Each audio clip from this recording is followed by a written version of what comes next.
Good evening. Thank you for joining us tonight. Being 7:03, I will call tonight's Board of Education for the Francis Howell School District to order.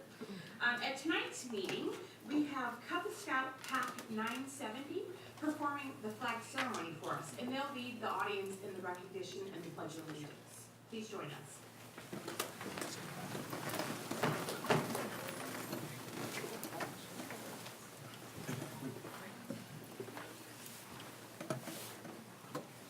Color guard attention. Scout salute. Others, please place your hand over your heart. Color guard advance.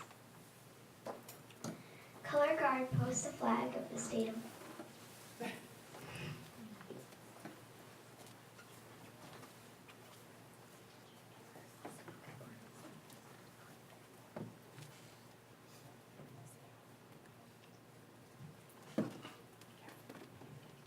Color guard post the flag of the state of Missouri.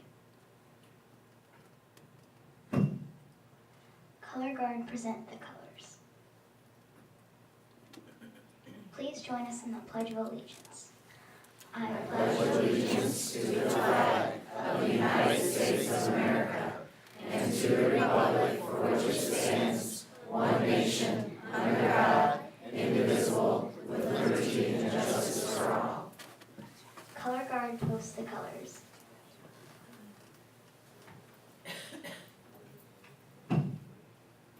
Color guard salute. Color guard dismissed.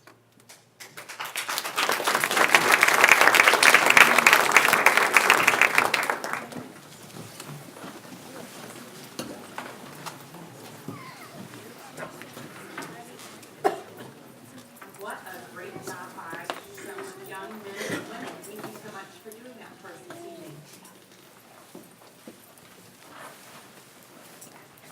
The Board of Education will unfortunately recognize a moment of silence.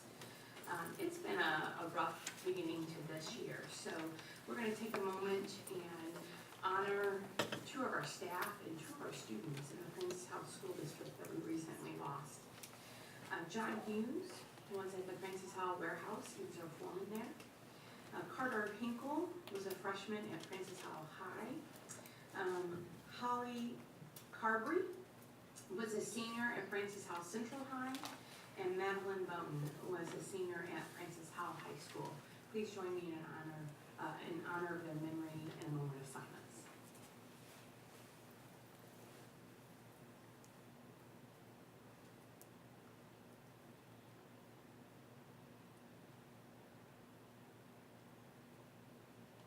Thank you.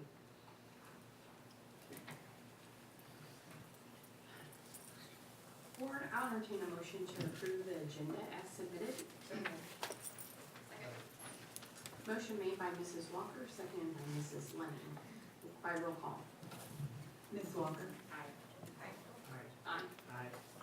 Aye. Motion carries 7-0. Next on our agenda is recognitions. Mr. Dyckman. Thank you, Mrs. Cope. In November, Francis Howell North freshman Logan Sheffield became the youngest state champion in school history when he won the Class II 1-meter diving competition. Logan, come on up.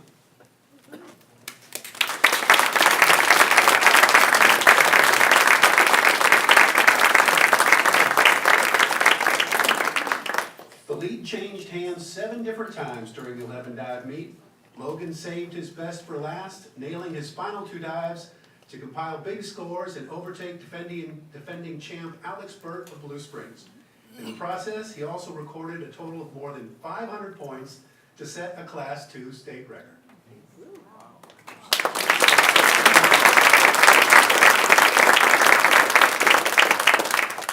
So do you just retire now, or? Well, we have a great tradition of recognizing our individual state champions in the Francis Howell School District, so we have the opportunity, hopefully, to see Logan a few more times before his high school career is over. Ladies and gentlemen, our newest individual state champion, Logan Sheffield.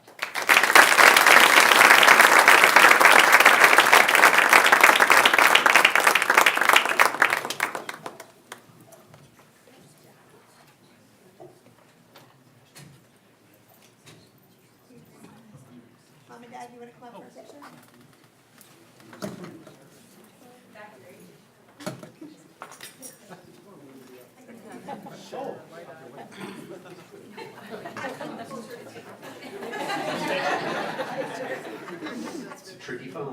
Might be befuddled.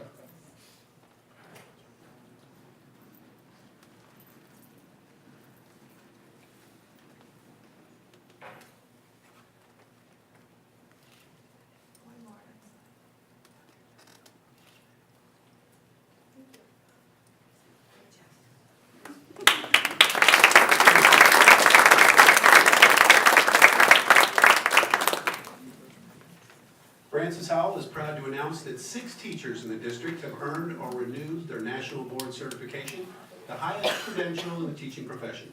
The district now has 59 teachers who have achieved this distinction. Could we have our national board certified teachers come up front, please?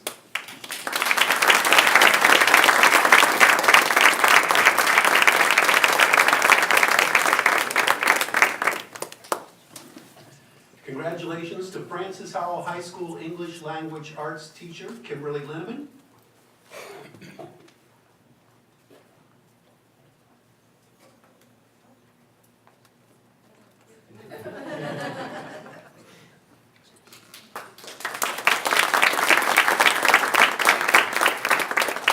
Causley Elementary 4th grade teacher, Natalie Morris.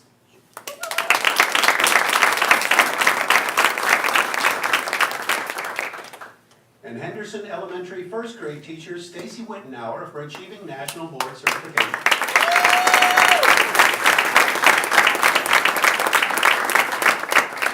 We would also like to congratulate our teachers who have renewed their certification. Central Elementary Reading Specialist, Kristen Eckert.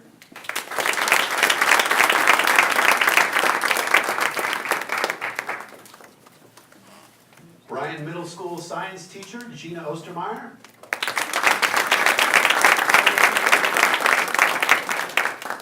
And Francis Howell High School math teacher, Lane Walker.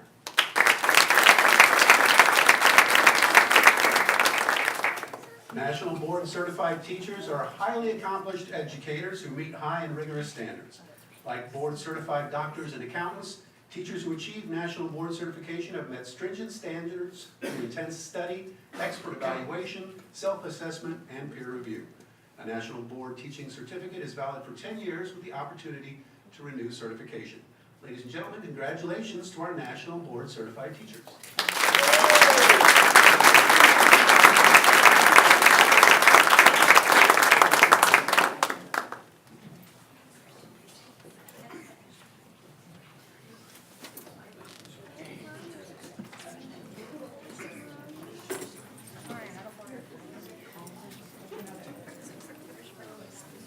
And effervescent and buoyant fun.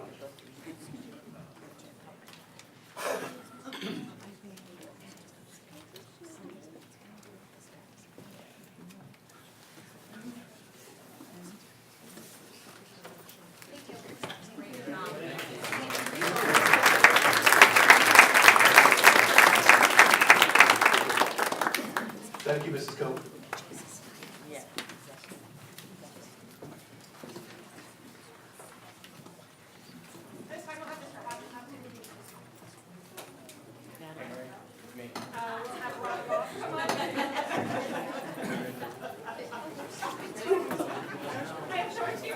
Surprise!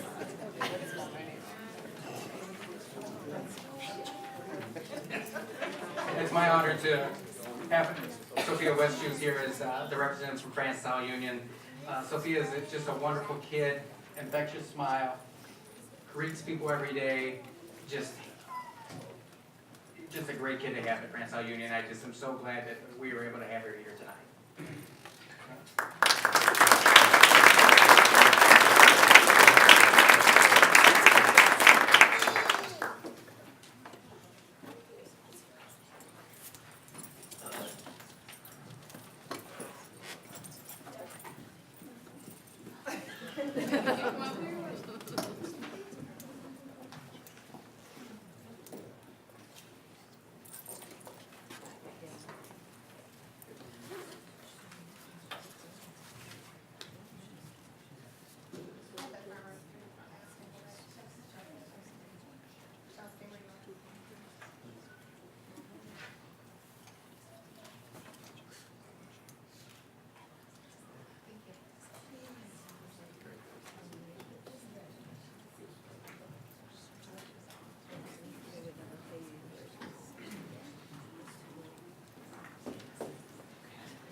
we're gonna get her connected real quick.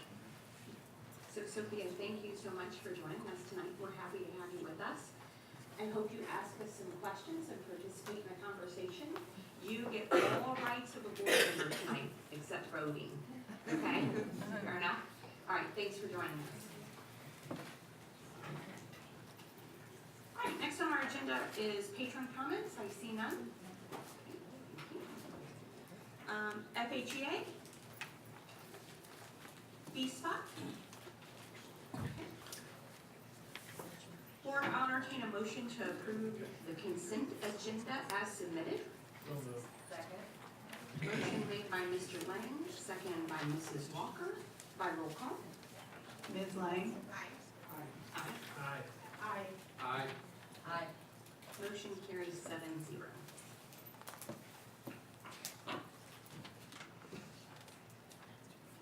Next on our agenda is our best practice of the evening. We're going to get an update from our CAPS program. Dr. Lammers.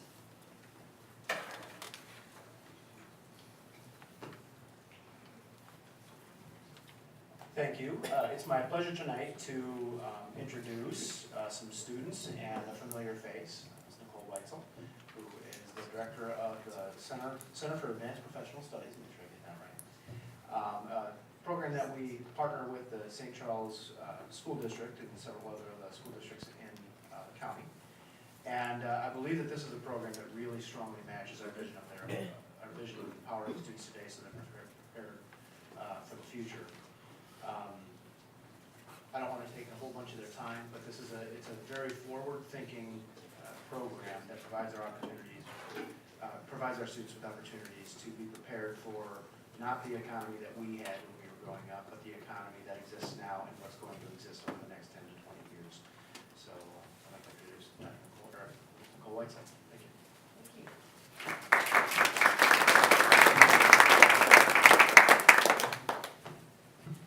Good evening, and thank you for having me here this evening to share about our CAPS program as we have our initial launch this year countywide. So just a little refresher, CAPS, again, the acronym stands for the Center for Advanced Professional Studies. It's a half-day program that fast-forwards students into their future and fully immerses them into a professional culture. It is a national program. Right now, there are 42 CAPS programs in 12 different states, and as of next school year, there actually will be 48 CAPS programs in 13 states. Just found out today that Colorado is on board. Those states go from Utah to New York City.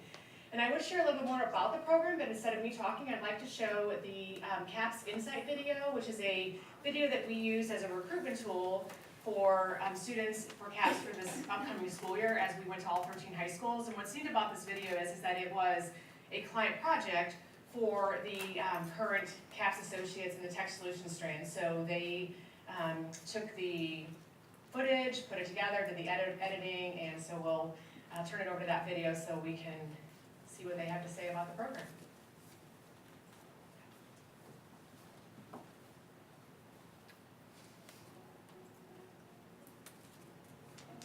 My initial thoughts about CAPS is that we were just going to be in a different building just learning about stuff while sitting down and doing just like a regular school setting, but it's not like that. We actually go out to other places, we go out to other businesses and learn how they progress and how they started, and we also get guest speakers coming into our class and they teach us about their experiences and how they have to grow up really fast to get their business off the ground.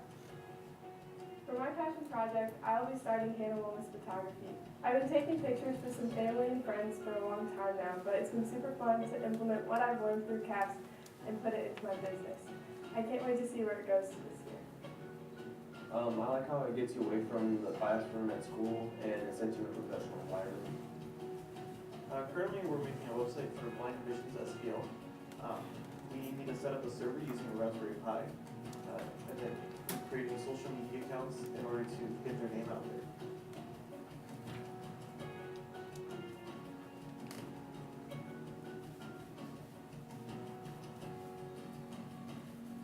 I've developed my ability to work with others on projects and to work with people that are above me and professionals.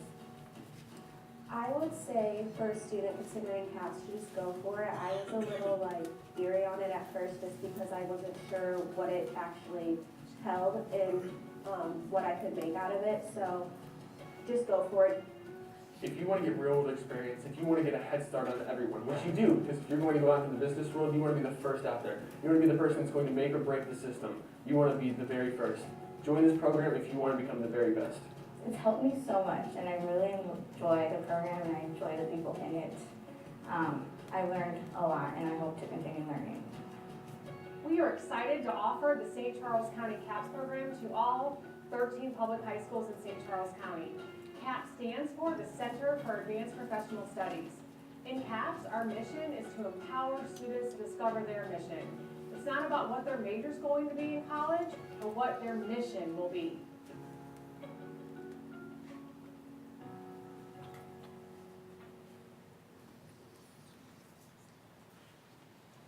And what's really neat about CAPS is that's an example of how business, community, and publication can really partner together to personalize learning for students and explore high school high demand careers.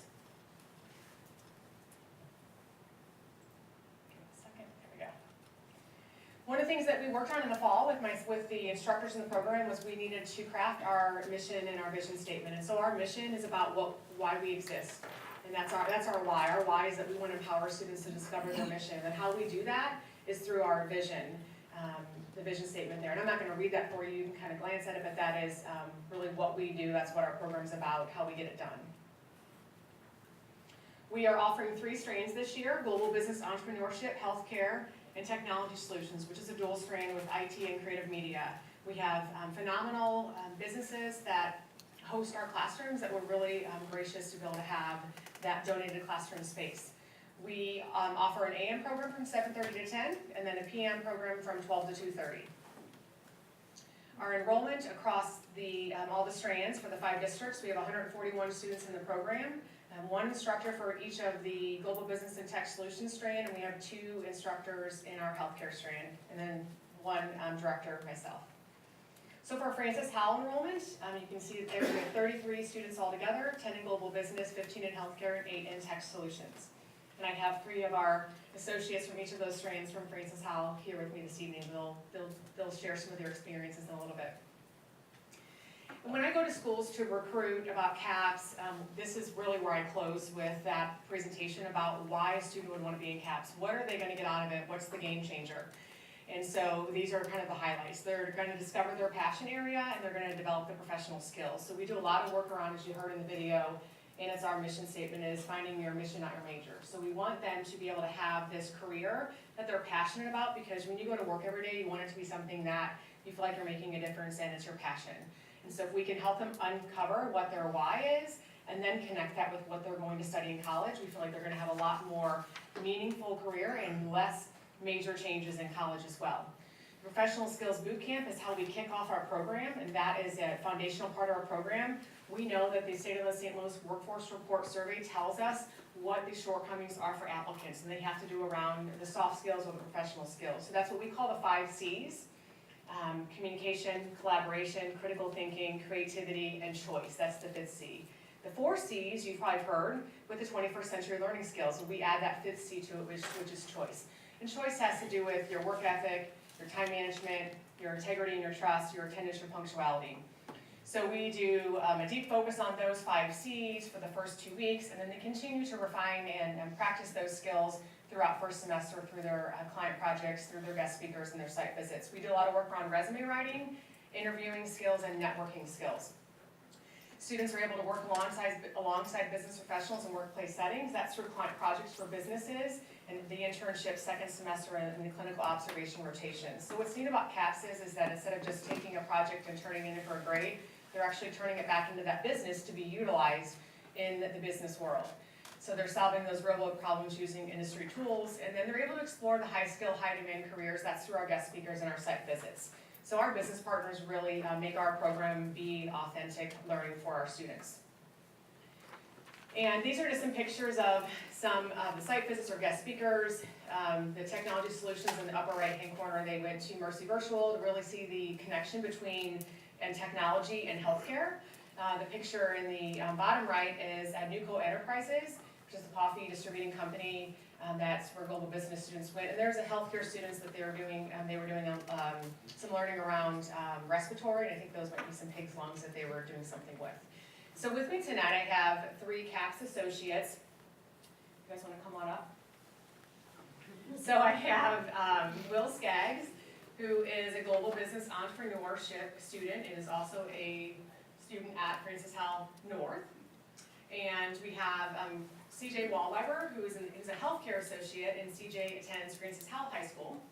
And we have Timothy Salwasser, who is a Tech Solutions associate, and Tim attends Francis Howell Central. All three strands, all 3 schools represented tonight. And so I have some questions for that they are going to just kind of share about their experiences. Then at the board, if you have any questions for them, you can feel free to ask. So Tim is going to start us off by sharing his 30-second elevator pitch. And before he does that, this is really where we start with the communication in CAPS. So the students all learn how do they walk up to someone and introduce themselves and explain what CAPS is. And so that's a big part of our communication part of the boot camp. So have it come up here to Mike.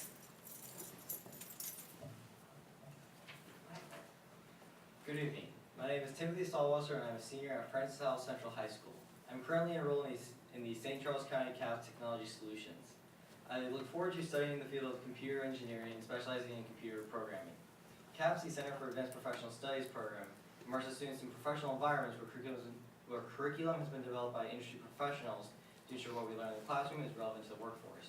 I look forward to expanding my professional network, and I want to deeply explore the field of technology. Well done. Thank you, Tim.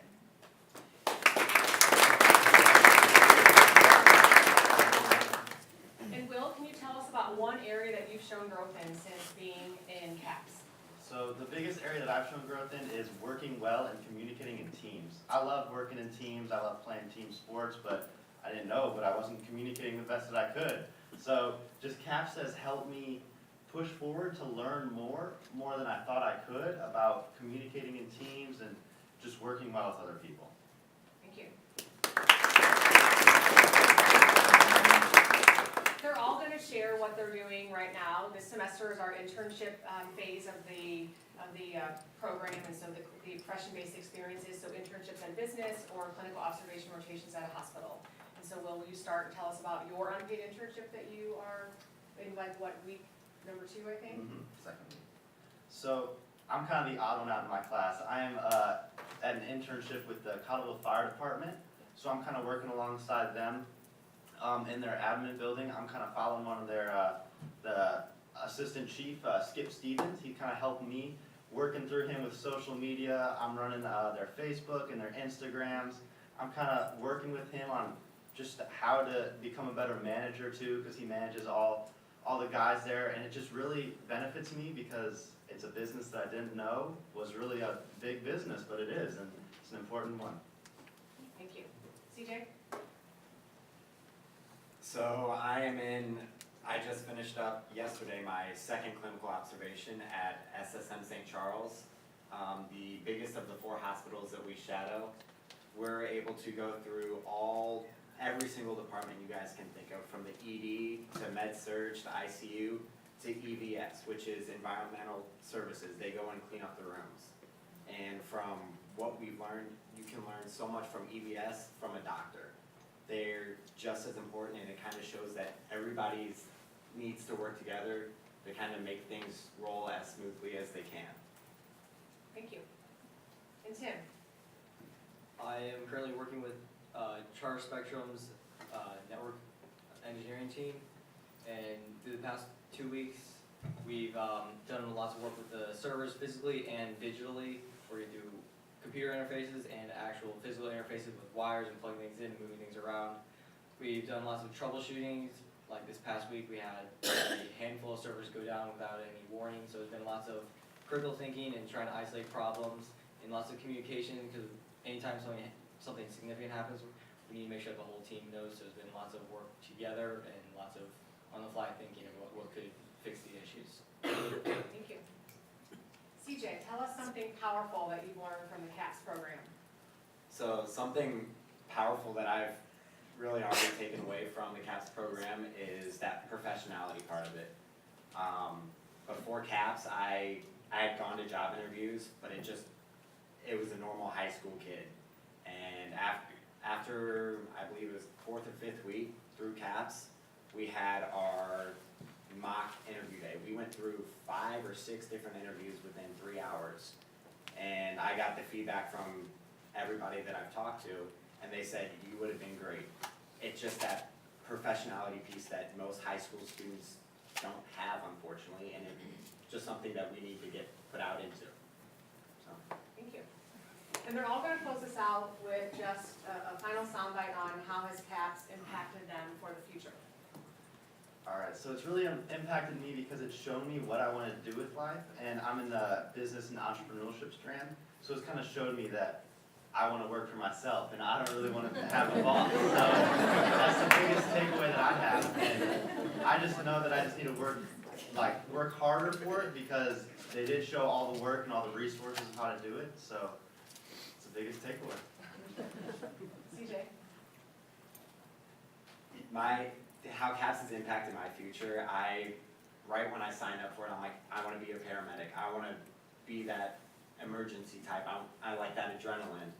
And what CAPS has really showed me is that everybody that I shadowed in the ED so far has the same attitude. They all need that high energy, high movement, high paced environment just to keep them going. And I feel that they kind of showed me what I need to look forward to. Tim? CAPS was one of those things I went into it knowing I wanted to go into computer engineering. But for some of you guys might not know, computer engineering is a very broad field. And so going into it, I would say computer engineering, people ask me, well, what more?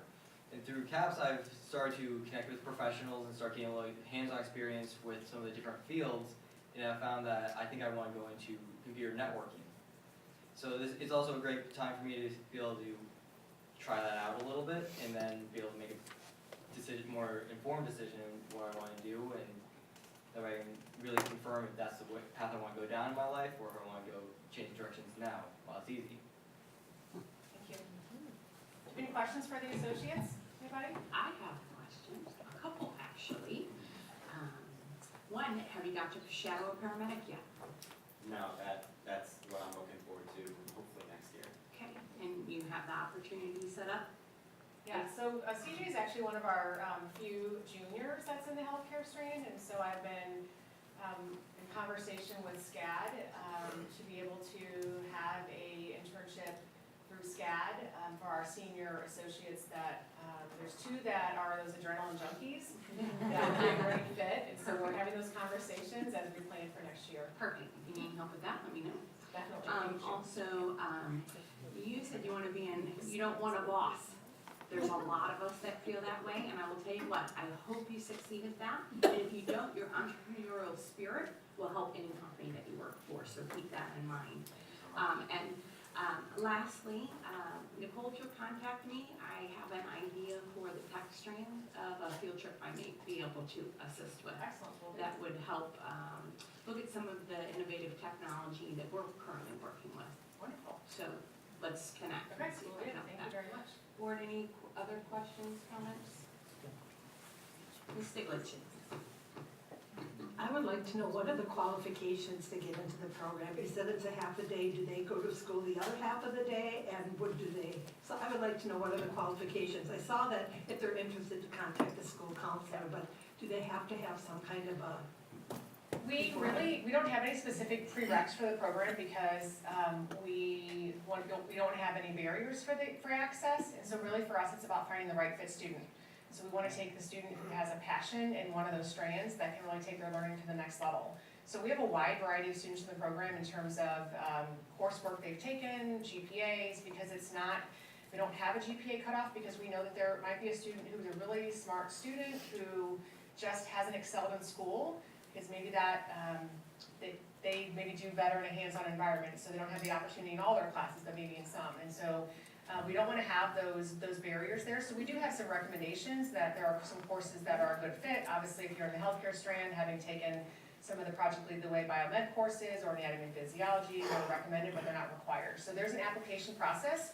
Students fill out, and there are 3 open-ended questions in the application, and that's what really what we look at and what we score, and that's what we put a lot of emphasis in. And if we need to, we'll circle back to students to do interviews to get more information. We want to find that right fit student who's got that passion for that strand that they're going to take their learning to the next level.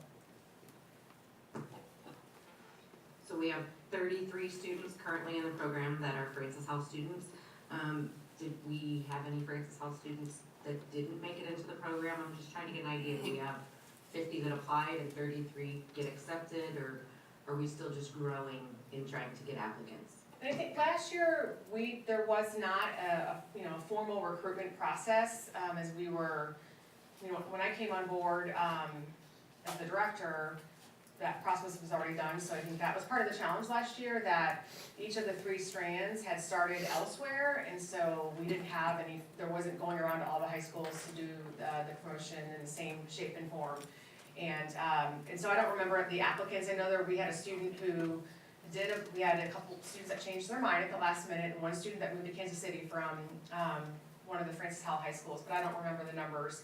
So that's what this year we feel like we are being very intentional about our recruitment efforts and hitting all the schools.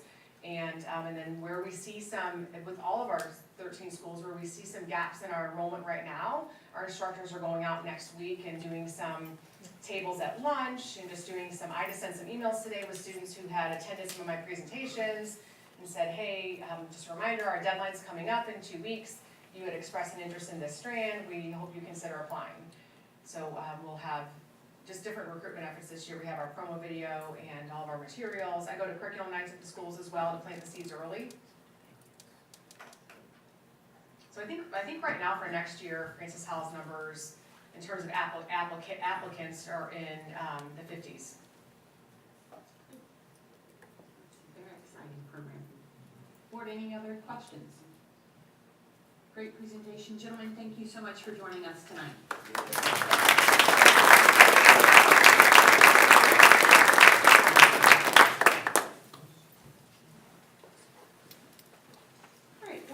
Next on our agenda is curriculum review. We have a first reading of several curriculums, so please take a look at those. Next on the agenda, we do have the MSBA January board report.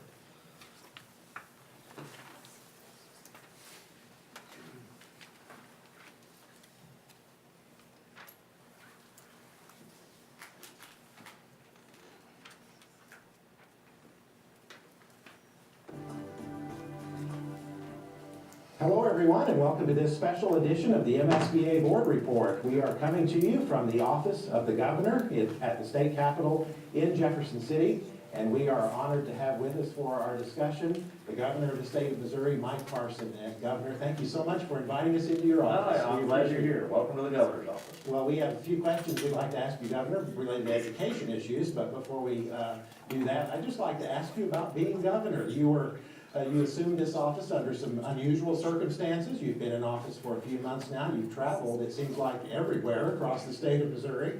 What are your impressions, of the state of Missouri and the concerns people have? I think one of the things that's important for people to understand is how people have treated me and the First Lady everywhere we went. The transition period was tough. It was tough for the whole state.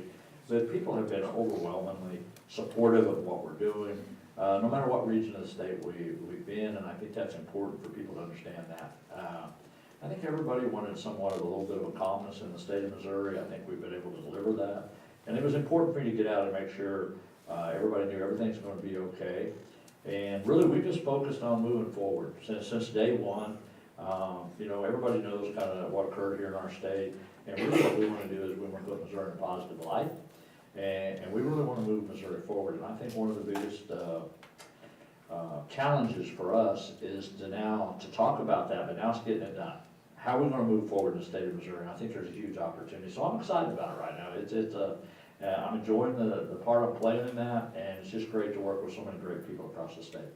One of the priorities that you've established, Governor, is workforce development in our state, part of moving the state forward. And that, of course, relates to education, doesn't it? Oh, that'll be a huge role in it. And I want to say this about the education community since I've been here in the governor's role, trying to figure out how we're going to be workforce development. How are we going to mix the private sector with the educational side of it? And I'm just, you know, right now, everybody is so focused on understanding what that need is. So when you look at the education system, at all levels of the education, they really realize now too, hey, we gotta be a little more in tune, I wanna say, to the private sector. And they're really stepping up and doing that. As I talk to superintendents, as I talk to people in the classrooms, and to higher education, you're really seeing that focus. They know that workforce development's important too, and that we gotta prepare these young men and young women really for what the workforce is gonna be like. So I think there's really just a effort right now to partner with the private sector, with the state sector, and then with the education community. I'm just very optimistic that we're gonna find a lot of solutions coming up here in the near future. Another issue I'd like to ask you about, Governor, is early childhood education and giving more families and children across our state access to early childhood education. Is that something we can move forward on in Missouri? Yeah, you know what, I think that's gonna be a discussion. I don't know how quick we're gonna move forward on that, but if you wanna look at long-term effect of the state of Missouri, if you really wanna look how we're gonna change society as a whole, it's gonna start with early childhood development. I mean, I just think that's gonna be a part of the tool. And the quicker we get to those children to really change Missouri, I think will be important. So I think we gotta have that discussion if we really want to look at the state of Missouri. You know, that has challenges sometimes when you start talking about early childhood development and everything. But the reality of it is, and I think of it changes society as a whole. I don't believe you're gonna change very many 50, 60-year-old people. I just don't. And I'm in those categories. So, you know, I think we are who we are. But I really do think if you wanna change society the way the people have got, I wanna say, trapped into society a little bit because of government, a lot of it, you know.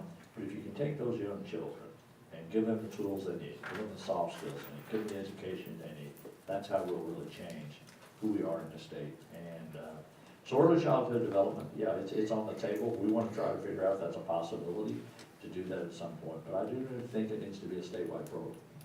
Another issue, Governor, for our schools these days is school safety. And while our schools remain very safe places for our kids, that's a high priority for our local school boards around the state to make sure that environment is as safe as possible so kids can learn. And you're a former law enforcement person yourself. Right. So do we need to do more on the state level in terms of policy related to school safety? You know, I think you always want to do more with be practical about it. But anytime we're talking about safety, we need to look at what technology is available out there. You know, how is it that other school systems are really making their school systems safer?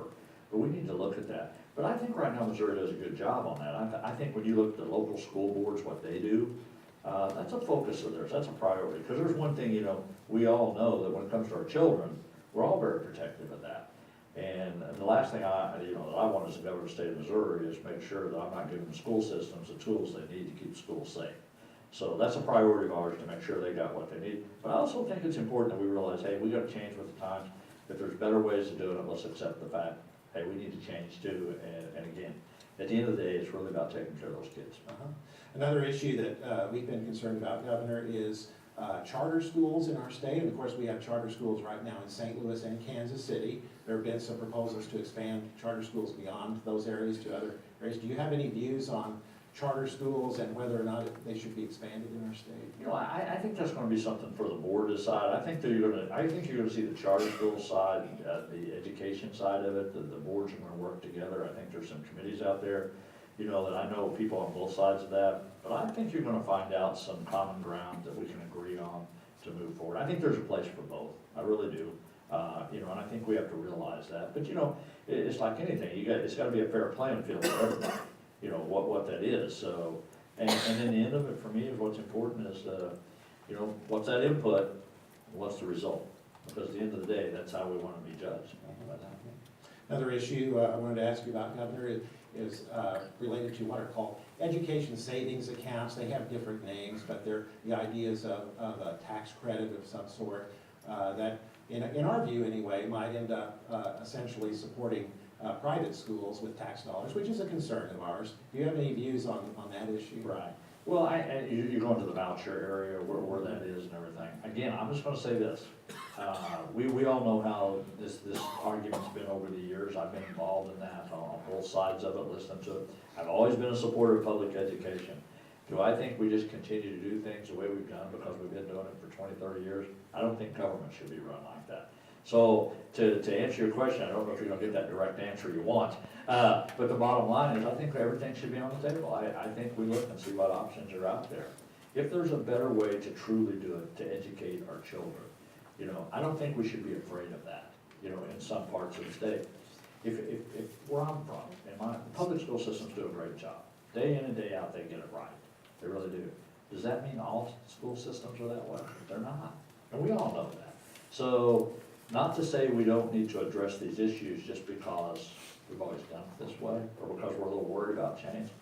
I think we gotta look at that sometimes, but, you know, there's been no secret in me, you know, I'm supportive of the public education system in the state, they do a good job, but do I think we're perfect? No, I do not. And I have to ask you a question related to funding for education, Governor. That's Right. always a concern, you know, about the Right. school boards. Yes. And the state support for that. And specifically, one of the areas that our boards have been concerned about lately has been student transportation funding from the state level, and that the local school districts have had to use more of their budget money to fund student transportation, getting kids to and from school. Right. Do you see any prospect for some improvements in transportation funding? I gotta ask you though, we were working on appropriations before I was doing this interview. Did you know what we were talking about before we took this interview when it dealt with transportation? I do I not. thought maybe you had an inside track into what we're talking about in here. Let me just say this, the transportation's a huge issue, especially in rural Missouri, you know, and that's where I'm from. So transportation, we gotta address. You know, we still, you know, one of the things we wanna do, we're trying to figure out how do we fully fund the formula. We all know what that discussion's been. So you kinda gotta do that balancing act there. So we wanna fully fund the formula. That's something that, you know, we're gonna try to get done. So what we can do, where we can find other revenue, streams of revenue to help with transportation, we wanna take a look at. But it's an issue out there, fully aware of it, and, so we're gonna do what we can to help with that situation. Another important issue that you've dealt with during your time as governor has been the State Board of Education, and you have made some appointments to the State Board, which we think are outstanding appointments, by the way. And the State Board then has moved forward with hiring the Commissioner of Education, Margie Van Dieven. And you made a big issue during this whole process of the importance of the independence of the State Board of Education. Why do you think that's important? Well, I think that's the way it's set up to be. You know, I think you gotta try to take politics out of that as much as possible. And I think as a governor's role is to make sure you put qualified people on there and then let them make the decisions. And you know, anytime you have a board, when you have numerous people, there's a reason there's a board, there's a reason there's so many people on there, that everybody has their input. And I think the challenge for me was to try to figure out, okay, who are qualified individuals that you can really put on that board, that understands education, that understands the state of Missouri, and how do we make it better? How do we get better? And then the other thing is, you know, sometimes you just gotta let them go do their jobs. And even when it's times when, you know, they don't always come up with something maybe I totally agree with or something like that. But that's what they got put there, and that's why you gotta have confidence in them to do the right thing. I do think we have a really good board right there right now, and I think we're gonna move forward.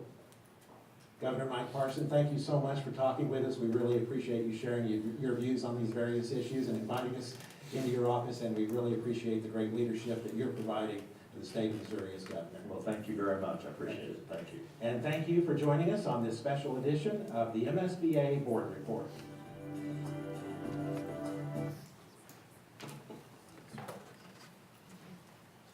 That edition was a little longer than our norm, but we had information. Very nice. Okay. Board, next on our agenda, under fiscal responsibility, I would entertain a motion to approve the purchases over $7,500 as presented. So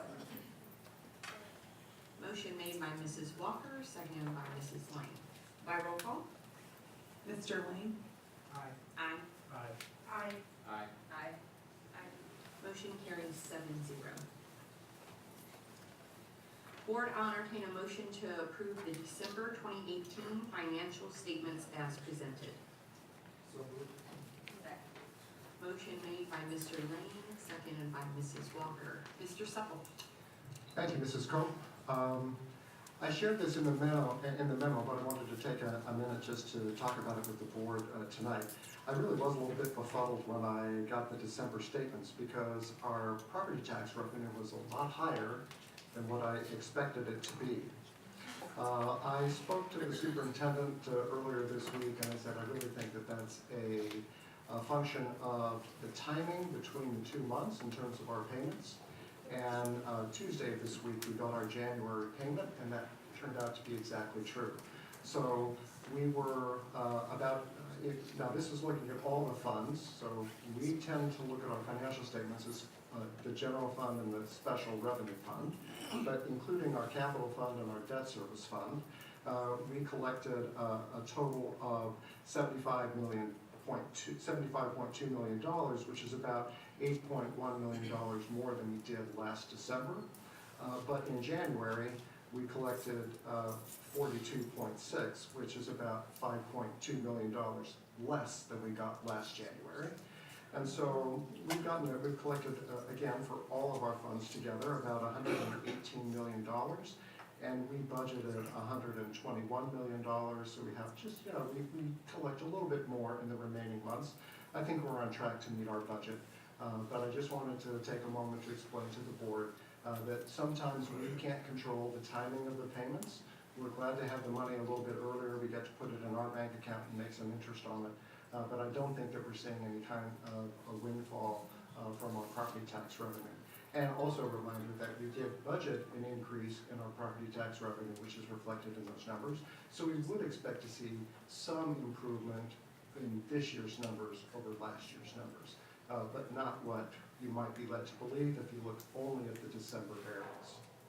The other thing that I wanted to mention is that we did get a caution this week, if you want to say it that way, that we have been anticipating that DESE, and I've mentioned this in my memo, that DESE will continue to increase the state adequacy target each month as they get their numbers perfected in terms of student enrollment. But because of an issue that we discussed last month about an error in the way that the state of Missouri calculated individual income taxes, the Department of Revenue is asking people to be cautious, and it may be that DESE is not able to continue to increase the SAT this year. As noted in my memo, we're currently being paid on 6261, and we had budgeted 6308. And so we'll have to just track that as we go through the year. So I'm hopeful that we'll be able to come up with the figure that will allow us to meet our budget target, but it may be for reasons outside of our control that doesn't happen.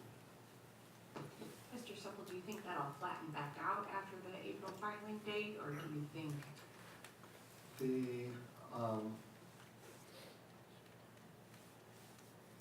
The state budget director has said that he believes that will be the case. I think that a number of sources, and because it's coming from a number of different sources, a number of sources have said, truthfully, nobody knows. Just nobody knows. It is what it is, unfortunately. Okay, all right. Board, any questions for Mr. Supple?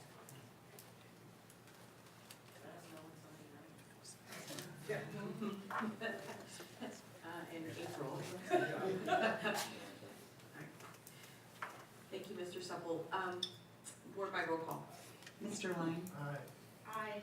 Aye. Aye. Aye. Aye. Motion carries 7-0. Board, next on our agenda under fiscal responsibility is our preschool and vacation tuition recommendation. If you recall, we did have a workshop about that. So I would entertain a motion to approve the tuition rates for preschool and vacation station programs for the 2019-2020 school year as shown in Exhibit 2 and Exhibit 3.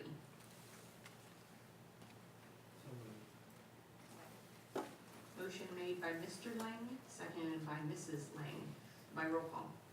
Or sorry, I apologize. Board, any questions? I mentioned we had a workshop, want to make sure there was no follow-up questions. Okay, by roll call. Ms. Stiglich? Aye. Aye. Aye. Aye. Aye. Aye. Aye. Motion carries 7-0. For the other item that we had a workshop on, it was our staffing proposal for the 2019-2020 school year. And so I would entertain a motion to approve the 2019-2020 staffing plan as presented. So moved. Motion made by Mrs. Walker, seconded by Mrs. Lang. Any questions? Mrs. Coates, I would just like to make sure that the board realizes the two positions that you added last month for our payroll and HR departments as we take on transportation have been included in the current FTE in this memo. So there was just that slight change from last month to this month. Yes, thank you. You're welcome. Any questions? By roll call. Mr. Hain? Aye. Aye. Aye. Aye. Aye. Motion carries 7-0. All right, next on our agenda is our bus purchase and lease. We're gonna look at two different motions here. The first motion I would entertain is to approve the acquisition of buses from Midwest Transit Equipment and Central States Bus Sales as outlined in Exhibit 2. Motion made by Mrs. Walker, seconded by Mr. Lennon. Mr. Supple? Mrs. Cook, the only thing I would add is that we were very pleased to see that we got some very competitive bids. We also, Jen Simpson, our new Director of Transportation, and I worked to find the best combination that would be the most financially advantageous to the district. So we did work into that. A number of used buses. They range from 2015 to 2017 models, so not too old. But that gives us an opportunity to create a more reasonable replacement cycle as we move forward. It also brought the cost of it down. And by shifting some of the buses to one vendor, we're also able to capitalize on their lower cost for those particular type of buses. So between the used buses, choosing the best pricing between the various vendors, I think we've been able to arrive at a very competitive cost for our fleet. Thank you very much, Mr. Supple. Board, any questions? Mrs. Stiglitz? Do we have any idea how many buses we're gonna be leasing?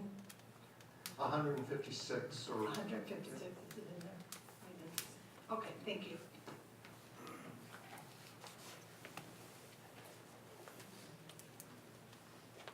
Board, any other questions? All right, by roll call? Ms. Walker? Aye. Aye. Aye. Aye. Aye. Aye. Aye. Motion carries 7-0. For the second motion in this activity is I would entertain a motion to authorize the administration to enter into a 5-year lease financing agreement for the buses with a lease rate not to exceed 3.65%. So, second. Motion made by Mrs. Walker, seconded by Mrs. Lang. Kevin kind of went over the whole concept. Is there any questions at this point? Okay, by roll call. Mrs. Lang? Aye. Aye. Aye. Aye. Aye. Aye. Motion carries 7-0. Yes, it's very exciting. Thank you, Mr. Supple. Board, next on our agenda is our section on strategic planning. We have a policy review first reading. This is policy regulation R4320GE that we have a first reading on tonight. Hopefully you've been able to take a look at that. Great. Because, with that said, I would entertain a motion to approve the policy review and second reading as presented for that policy. So moved. Motion made by Mr. Lang, seconded by Mrs. Walker. For the audience's information, we did pull that out of our normal process, which would be in the consent agenda, because we expedited the change in this policy to support our employees in the military for a teacher that's being called to active duties. That's why it's being handled a little different in this meeting. Board, any questions on that policy? Okay, by roll call. Mr. Lang? Aye. Aye. Aye. Aye. Aye. Aye. Aye. Motion carries 7-0. All right, next on our agenda, we are going to get some updates on our strategic planning committees, and I'm going to turn that over to Mrs. Simpkins for Goal 3. Thank you. I'm excited to share the update with you. So goal 3, staff, leaders, and organizational performance. focuses on 2 strategies. As a reminder, those are to improve employee development, leadership, and reward systems, and to enhance collaboration and teamwork to support innovation, risk-taking, and continuous improvement. Dr. Connie Buckman and I champion the school area, and we're excited about the work that's happening there. So we have many celebrations to share as much of our daily work aligns with the goal area. So Dr. Buckman is working on launching a technology ambassador program that is designed as a 3-year cohort of teachers who will expand their leadership skills through developing an understanding of the ISTE teachers and student standards. Erin Murray, our benefits manager, who leads the district's wellness committee, and that group is working on raising awareness about stress and depression in the workplace and providing employees with resources to get assistance if they need it. Erin is also working closely with our district's EAP program, looking at a holistic approach to employee wellness. So they're looking at ways to educate employees not only on their physical health, but as well as financial health, spiritual health, and mental health. So we look forward to the work that's happening there. And then I am working with our human resources team to plan our 2nd annual Meet FHSD event, which aligns very closely with our attracting of employees. This is not a typical job fair, but a very unique opportunity for candidates to come to Francis Howell and for us to use the time to impress them. Oftentimes candidates feel like they're impressing us as the employer, and we kind of reverse those tables. We did try our hand at this event last year. We had over 240 participants, and 18 of our new hires for this school year came from that event. So we're excited to make it a little bit bigger and better as we work to meet the Goal 3 strategies. When it comes to our KPIs, we are really looking forward to the full workday session tomorrow that Dr. Hendricks Harris has provided for us to do to really move that work along in that area. Our team did begin to brainstorm some KPIs for Strategy 1 at our last meeting, so we'll continue that work and then also develop, brainstorm, and work through some key KPIs on Strategy 2. After spending some time tomorrow finalizing those action steps and KPIs, I think we will have a better defined plan for the resources that we need. But Dr. Buckman and I have included some general line items in our projected 19-20 budget to support the work of Goal 3. So we've looked at some of those areas for professional development of all staff, including support staff, providing leadership opportunities for both certified and support, and then looking at that attracting and recruiting of qualified candidates, both support and certified, and making sure that we'll have the resources to work through that as we define those action steps. Next steps, after tomorrow's work meeting, we will have a full advisory and standing committee meeting on February 11th, and we look forward to reviewing all the work that we get done tomorrow with that larger group and getting their input. Great, so Ms. Simpkins, thank you very much for that. I understand, so you mentioned you're starting to plan the 2nd annual Meet the Francis Howell School District event. Great success last year, so I'm really excited about what it looks like this year. Have you set the date for that yet? Yes, March 2nd. Please come. We're reaching out to all of our buildings and just supporters throughout the district. We've had some good feedback so far. Great, thank you. Mr. Haynes? Yeah, just for those in the audience and that may not understand, you're going to hear KPI throughout the rest of the presentations, and that's key performance indicators. So just so that everybody knows, we like to use acronyms in education. So I just want everybody to know what that was when you keep hearing it over and over again. Great, thank you. Board, any other questions at this time? Great, thank you very much. Goal 4. Mr. Dyckman. Thank you, Mrs. Cope. I have the pleasure and responsibility of leading out Goal Area 4 with Dr. Chris Garland. Goal 4 is engaged family and community partnerships. And as a reminder, our strategies are to explore new ways to engage, communicate, and collaborate with families in the community, and to develop real-world, authentic opportunities to extend learning. And we are in the middle of the stretch of some good work. So we had our advisory committee meeting last week, which to review also includes our standing committee. And as Mrs. Simpkins mentioned, tomorrow we have a full-day retreat. And I just want to take the opportunity to thank our community members who are taking part in that. So we had the opportunity when we first talked about putting together our standing committees. It was sort of, so if you could put together a dream team and cherry pick who you wanted to from the community, who would you get? And it's amazing how many of those people actually agreed to do this work. And the other thing that's amazing is how many of them have agreed to give up a full day tomorrow to do even more of the work. So we're really excited about that. Celebrations, it's not on the list, but our annual communication survey is now open. I would ask all of you in the audience and on the board, if you have not yet provided feedback on that survey, please do so. This is our 3rd annual communication survey and had great responses the first 2 years. More than 1,000 district patrons each year provided their feedback. So we're looking forward to that sort of turnout again this year. We had 4 different community engagement meetings in the last 2 weeks as part of our soft boundary changes. So it's not enough just to put the information out there. We want to give our parents and community members the opportunity to come in, talk to us about it, get their questions answered, and provide feedback. We had more than 270 people registered for our Parent Speaker Series this year. First Impact, which is around teenage driving, and we had a record number of attendees, so the popularity of our Parent Speaker Series continues to grow.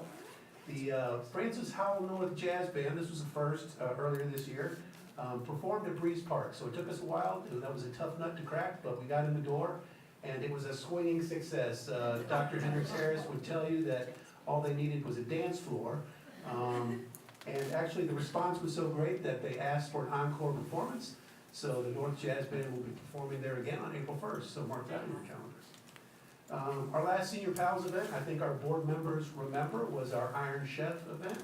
And I think you can all testify as well that it was a big success with our Senior Pals. Our next Senior Pals event actually is at the end of this month. It's going to be the Barnwell Jazz Band performance. And the next celebration, I know we usually ask patrons to put their cell phones away during our board meeting, but I'd ask that you actually take them out. So we have been working hard for the last several months to create a new district mobile app. So you can go on your iPhone or Android device, go to your App Store or Google Play and search Francis Howell and download the app. So we've done sort of a soft launch the last couple of weeks. We did a lot of work in our group last week, and we have 2 surveys currently out for our committees, and one of them actually is feedback on this app. The other great thing is that we were able to save a substantial amount of money in creating this app. So we're looking forward to the big rollout next week with the usual bells and whistles. We decided the other action steps through feedback from our committee on strategy 1, and those are to research and implement a district-wide communication system. This is something that we've heard for years from our parents, and it's been formalized through the process. And the third was to investigate and implement additional strategies to engage our senior citizens. Our next work tomorrow, we'll be working on strategy 2, more of those KPIs and action steps. That's a lot of information. Great job. Thank you so much. Board, do you have any questions for Mr. Dykeman at this time? How are you gonna top the food that we had at Iron Chef? It's not about, yeah, unfortunately, this event is not about the food, so I don't think we even want to compare. I would tell you that I am very excited about taking a look at the app. Excellent. Thank you, and please feel free to reach out and provide any feedback. Like I said, we're sort of in the soft launch portion of the program, and much like all of our websites, our app will be it's a living, breathing thing, and it will be constantly evolving. So we'll be tweaking it and adding more content all the time. So if you have any feedback, please reach out and let me know. Thank you very much. Okay, next we have a check-in on goal 5. Mr. Supple? Thank you, Mrs. Crowe. Matt Gober and I have the pleasure of leading out Goal 5, which deals with resource efficiencies and effectiveness. Our first strategy deals with safety, security, well-maintained buildings, and we are going to be forming an action team comprised of members of the former Facilities Committee to take a look at the District Comprehensive Facilities Master Plan that was recently presented to the board, and they'll be helping to better refine what it is that we're able to do in that regard. You heard in the MSBA report tonight that school safety is a concern across the state of Missouri, as I imagine it is across the nation. And so I think one of the first focus areas, and certainly one of the areas that was identified by our advisory committee members, was finding ways to continue to improve So I'm excited that we're very much moving forward with that first action team. And again, as my colleagues have mentioned, we're also looking forward to our work tomorrow in order to focus on those KPIs. We just began our conversations about the second strategy, which is securing and allocating the resources that are necessary. We had a great conversation about what it is that we're already doing, and then we identified areas where we need to improve. Our conversation at our next standing committee meeting will be to further refine the work around what does it mean to allocate resources.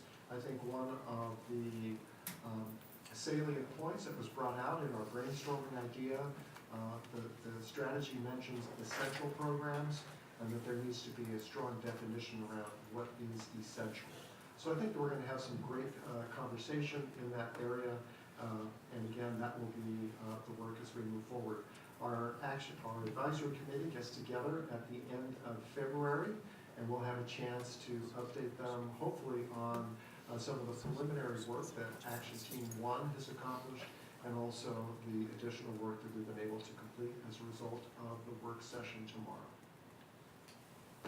There's a lot of work going to happen tomorrow. Very excited about that. Board, any questions for Mr. Supple? Great, thank you so much. Next on our agenda is superintendent comments. Just have a few tonight. Kindergarten registration, preschool enrollment, and online registration for secondary students are all underway. Patrons can visit the district or building website for more information. We officially have 3 France Hall School District citizens that will be vying for 2 seats on our Board of Education in the April 2nd election. The 3-year terms of current board members Mike Hain and Michelle Walker will expire in April 2019. In order, as their names will appear on the ballot, the school board candidates are Michelle Walker, Sandra Sandy Ferguson, and Mike Hain. We are now also accepting nominations for the Hall of Fame. The Hall of Fame award recognizes excellence of character, performance, and service of those who serve the France Hall School District as employees, volunteers, and patrons. Nominations are open until March 15th. Francis Hall is participating in the Government and Public Service Career Fair on Monday, January 28th at the Spencer Road Library. Prospective candidates can stop by and learn about job opportunities in Francis Hall. As you might know, it's been a tough week of winter weather, and it looks like there are some more on the way. I want to thank the men and women in Francis Hall and the facilities custodial grounds crews for working so hard to clear our parking lots and shovel sidewalks. We would have been prepared on our sites for school on Monday had it not been for some of our roads. These people have worked around the clock to keep us safe and keep the district open. I also want to thank especially the teachers and other staff of Daniel Boone who stayed last Friday to support our students when bus transportation wasn't feasible, and thank Principal Armour for making such a difficult but good decision. Tomorrow, as you've heard many times tonight, I don't know whose idea I asked to wear today, like whose idea was it to have this meeting after a board meeting? We'll have about 60 stakeholders in here working on a full day focused on outlining action steps and determining those key performance indicators in each of our goal areas. We are anticipating that it will be a hard but a great day. Excellent. All right, board, any Board of Education comments and requests at this time? Mrs. Walker? So this past week, some numbers came out on the Francis Hall North side that I just wanted to share with everybody because this was just so exciting. At the end of last school year, they asked our students if they felt safe at school, and 53% of our kids felt safe. Now that is up after first semester to 88%. So kudos to all the work they're doing at Francis Hall North. It is truly making a big difference. Great, thank you, Mrs. Walker. Mrs. Lynch? Yes, Mr. Supple, today we received an email from a patron in the district talking about our district finances and some of it in the audit report. Could you just address that? Because I had lots of questions. I was pretty confused afterwards. Sure. Thank you so much. Thank you, Mrs. Stiglich. The board received and approved a report from its audit firm, Kerber, Eck, and Breckel, at the December board meeting. Mr. Rick Rotza, the principal auditor on the district's audit engagement, shared with the board that the district received an unmodified opinion on its audit, the highest audit opinion possible.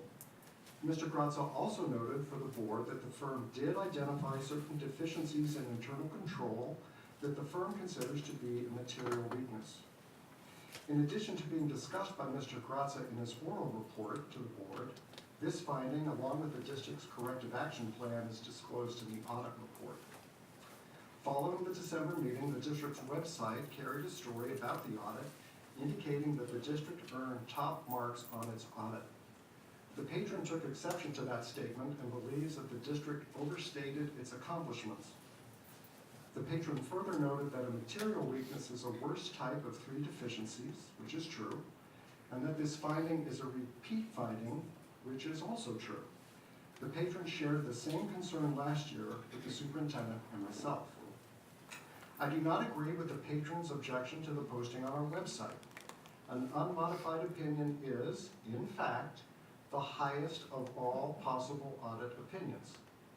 As to the finding of certain deficiencies in internal control that the firm considered to be a material weakness, 1, the finding is related to the audit firm having to recommend journal entries in order to convert our cash basis statements to accrual statements.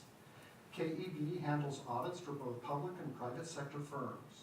Mr. Grazza confirmed for me that it is not unusual for audit firms to assist clients with cash to accrual conversions.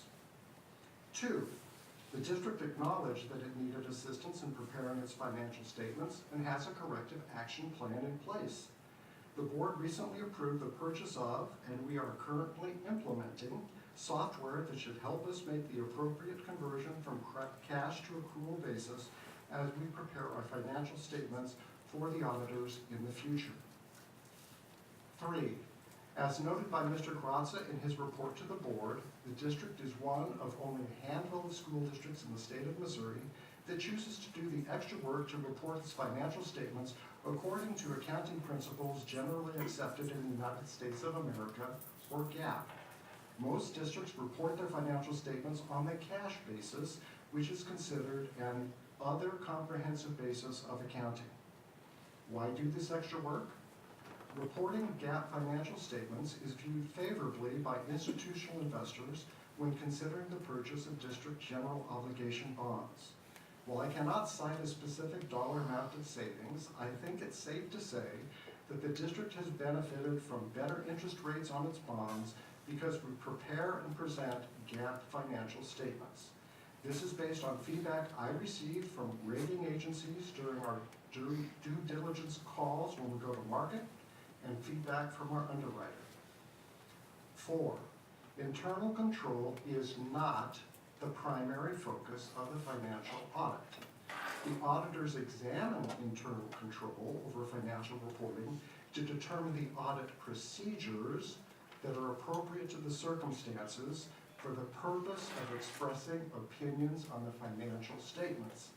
The finding of a material weakness in internal control did not alter the auditor's determination to issue an unmodified opinion, the highest of 3 possible opinions. 5, the district maintains its financial records for operational and decision-making purposes on the cash basis. Any issue with conversion to the accrual basis of accounting for financial reporting purposes would not negatively impact the board's planning, budgeting, or decision-making. The patron stated that one could, based on the audit report, create a headline that says, Francis Howell School District's financial troubles continue after auditors find millions of dollars of corrections to their annual financial statements. I find this statement to be a gross exaggeration and misrepresentation. I believe this is supported by the fact that the auditor's opinion states that the district's financial statements present fairly in all material respects the respective financial position of the governmental activities, each major fund, and the aggregate remaining fund information of Francis Howell R3 School District as of June 30th, 2018, and the respective changes in financial position and, where applicable, cash flows thereof in accordance with accounting principles generally accepted in the United States of America. Thank thank you very much for the time you took to prepare that. I really do appreciate it. You're very welcome. That did help explain a lot of things to me. Thank you. Thank you very much, Mr. Sowell. Appreciate it. Board, any other questions? Comments, board comments at this time? So Sophia, it's your turn. You're scared? You're scared? We're a good group. Did you have fun with us tonight? It was kind of boring. It was a cool experience. Get to sit up here high? Yep. It's good. I felt like I was like Judge Judy or something. Okay. Is there anything you'd like to talk about with your experience at Francis Howell? It's definitely like I've always struggled at school until I went there, and it's totally changed my outlook on school and made me not dread going every day. So Excellent. That's the goal. Excellent. I really like all the teachers and principals and everybody there. So. Well, thank you very much for joining us tonight. We do appreciate it. Okay. Board, let's take a look at our upcoming meetings. The first one you'll notice is our special board meeting with Orchard Farm, the City of St. Charles School Districts, our district, and we are hosting in St. Charles City Council. This is not one of our regular board meetings, but it's an opportunity for us to network and have good conversations within our St. Charles community. The networking portion will begin at 6:30 and our open session will be at 7, and we are hosting this year. So our next upcoming regular board meeting is set for February 21st. If we could take a look at that agenda. Any additions, corrections?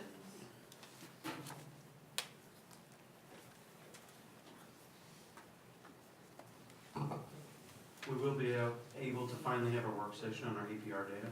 No way. Well, we're supposed to get it February 1st. Teased us before. I know. February 1st, we're supposed to have it, although we're still waiting on some of it to come in, so. Okay. We anticipate we'll be able to have it at that meeting. How about that? Let's add it to the agenda and let's keep our fingers crossed. Thank you very much. All right, anything else on that meeting? All right, let's take a look at the March 14th meeting. Any additions or corrections?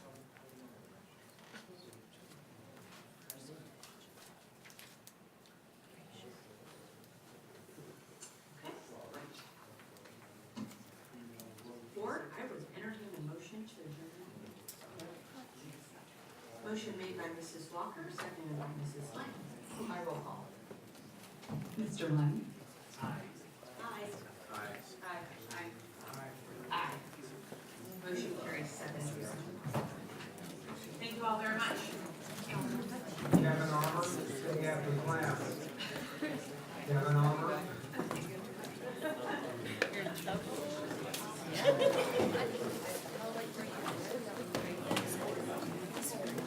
No.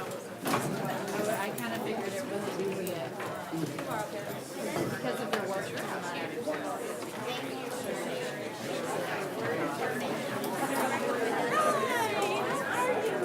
But you had attended a presentation from the governor, so I'm just putting some things down about that. It's a big deal.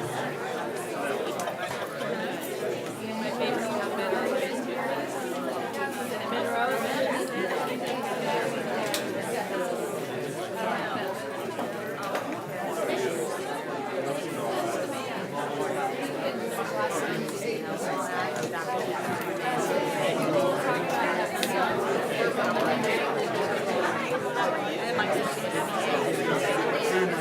Right,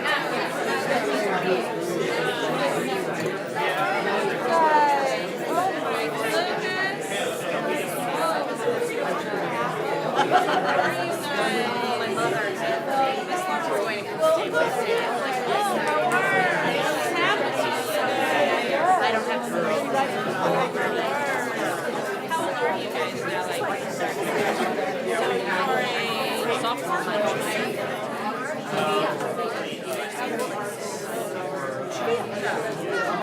Yes. Said I'd be up And you guys are in Central? Yeah. Oh, yeah, it is already. How's your dad?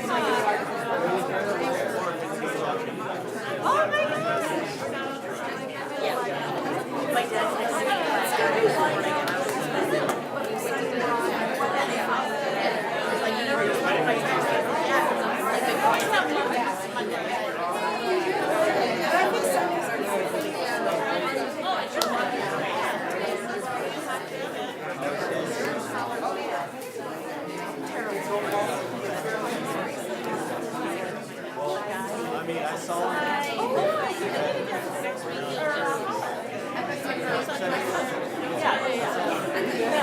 saw you guys. You were going. You guys were walking. I was you were with all your friends. especially when you're